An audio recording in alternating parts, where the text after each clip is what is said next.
ಬಯಸ್ತಾನೆ, ಖಂಡಿತ ಬಯಸ್ತಾನೆ. ಕೆಲವ್ರು ಬರಲ್ಲ, ಕೆಲವ್ರು ಬಂದು ತಗೊಳಲ್ಲ. ಯಾಕೆ ಆಗ್ಬಾರ್ದು ಅನ್ನೋದು ಒಂದು ನಂದು ಇದೆಪ್ಪ, ನಾ ಇದೇ ಮಾಡೋದು. They want to show their channel are people watching ಜಾಸ್ತಿ ಆಗುತ್ತೆ ಅಂತ. ತಪ್ಪು ಅಂತ ನಾವು ಹೇಳಕ್ಕಾಗಲ್ಲ. ಅದು ಸೊ ಆ ಪರ್ಸೆಪ್ಷನ್ ಬಂದು ನೋಡಿದ ಒಳಗಡೆ ಏನೇ ಕಂಟೆಂಟ್ ಬೇರೆ ಇದೆ. ಕೆಲವರು ಅಂತ ಹೌದಲ್ವಾ, ಕರೆಕ್ಟ್ ಅಲ್ವಾ ಶಿವಣ್ಣ ಅವ್ರು ಹೇಳಿದ್ದು, ಯಾಕೆ ಹಿಂಗೆ ಮಾಡಬಾರ್ದು. ಆಕ್ಚುಲಿ ಅಂದ್ರೆ ಒಂದು ಅಂಡರ್ ಕರೆಂಟ್ ಅಲ್ಲಿ ಒಂದು ಫಿಲಾಸಫಿ ಕೂಡ ತುಂಬಾ ಬಹಳ ಚೆನ್ನಾಗಿ ಹೇಳಿದ್ದಾರೆ. ಏನಂತಂದ್ರೆ ಯಾವುದೇ ಒಂದು ಬ್ಯಾಕ್ ಗ್ರೌಂಡ್ ಇರೋ ಮನುಷ್ಯ ಆದ್ರೂ ಕೂಡ ಅವ್ನು ಒಳ್ಳೆ ಜೀವನವನ್ನ ಬಯಸ್ತಾನೆ, ಅವತ್ತು ಬಯಸ್ತಾನೆ, ಖಂಡಿತ ಬಯಸ್ತಾನೆ. ಹೌದು, ಅದನ್ನ ತುಂಬಾ ಚೆನ್ನಾಗಿ ತೋರಿಸಿದ್ದಾರೆ. ಯಾಕೆ ಕೆಲವ್ರಿಗೆ ಬರುತ್ತೆ, ಕೆಲವ್ರು ಬರಲ್ಲ. ಸೊ ಎಲ್ಲರಿಗೂ ಬರುತ್ತೆ ಅಂತ ಹೇಳಕ್ಕಾಗಲ್ಲ. ಕೆಲವ್ರು ಬಂದು ತಗೊಳಲ್ಲ. ಕರೆಕ್ಟ್. ಇಲ್ಲ ಮೈ ಲೈನ್ ಇಸ್ ದಿಸ್ ಓನ್ಲಿ ಅಂತ ಹೋಗ್ತಾರೆ. ಅದು ಅಡಮೆಂಟ್ ನೇಚರ್ ಅದು. ಬಟ್ ಇಲ್ಲ ಆಗಬೇಕು ಅಂತ ಬಂದಾಗ ಆಗೋಣ ಬಿಡಿ, ಯಾಕೆ ಆಗ್ಬಾರ್ದು ಅನ್ನೋದು ಒಂದು ಇದು. ಕೆಲವರು ಇಲ್ಲ ನಂದು ಇದೇಪ್ಪ, ನಾ ಇದೇ ಮಾಡೋದು. ಇವಾಗ ಇದರೇ ತಗೊಳ್ಳಿ, ಇವಾಗ ಸೋಷಿಯಲ್ ಮೀಡಿಯಲ್ಲಿ ನೀವು ತಗೊಳ್ಳಿ, ಏನೇ ಮಾಡಿದ್ರು ನೀವು ಏನು what content you paste on YouTube will not be there on this one. It will be different.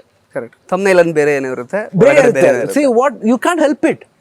That is the way they want to show their channel or they want to see, because people watching ಜಾಸ್ತಿ ಆಗುತ್ತೆ ಅಂತ.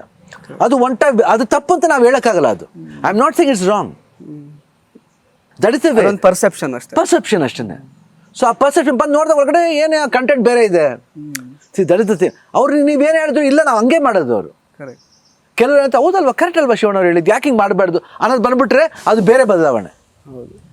But ನಾವು ಯಾವ ಜಾಗದಲ್ಲಿ ಇದ್ದೀವಿ ಅಂದರೆ 2 ಜಾಗದಲ್ಲೂ ಇದ್ದೀವಿ. So we have to be ready for that also and this also. Correct. So ಅದಕ್ಕೆ ಇಲ್ಲಿ ಬದಲಾವಣೆ ಬೇಕು ಅಂತ ಅವ್ರಿಗೆ ಅನಿಸಿದೆ.